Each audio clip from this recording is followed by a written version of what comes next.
আসসালামু আলাইকুম এভরিওয়ান, সবাই কেমন আছেন? তো আমার রোজার কিছুদিন আগে 10 পাউন্ড কেকের অর্ডার ছিল। আমার কলেজের স্যার যে কেকের অর্ডারটা দিয়েছিল।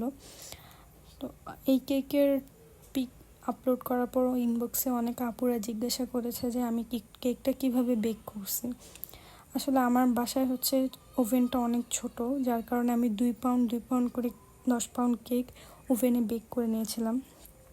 তারপর যে আমি সব কিছু জোড়া লাগিয়ে দিয়েছিলাম ক্রাম কোট করে ক্রিম দিয়ে। কেকটা যে কেকের ওজনটা ছিল 5 কেজি, আর কেকের বোর্ডের ওজন ছিল 2 কেজি। তো সব মিলিয়ে আমার কেজি ওজন আলগিয়ে কাজ করা লাগছে, কিন্তু তারপর আলহামদুলিল্লাহ এই যে আমি লাস্ট পর্যন্ত খুব ভালোভাবে কাজটা করতে পারছি। আমার হাতে মাত্র 16 ঘন্টা সময় ছিল টোটাল কেকটা রেডি করার। আমি খুব ভালোভাবে এই কেকটা রেডি করতে পারছি আলহামদুলিল্লাহ।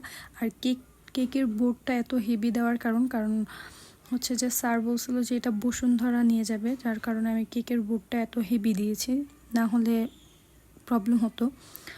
আর স্যার আমাকে বলছিল যে একদম সিম্পলের মধ্যে কিছু ডিজাইন করতে, যার জন্য আমি একদম সিম্পলের মধ্যে এই স্যারকে দিয়েছিলাম। অ্যান্ড স্যার বলছিল যে এরকম কিছু একটা করে দিতে। অ্যান্ড লাস্টলি যে আমি এই কেকটা রেডি করছি।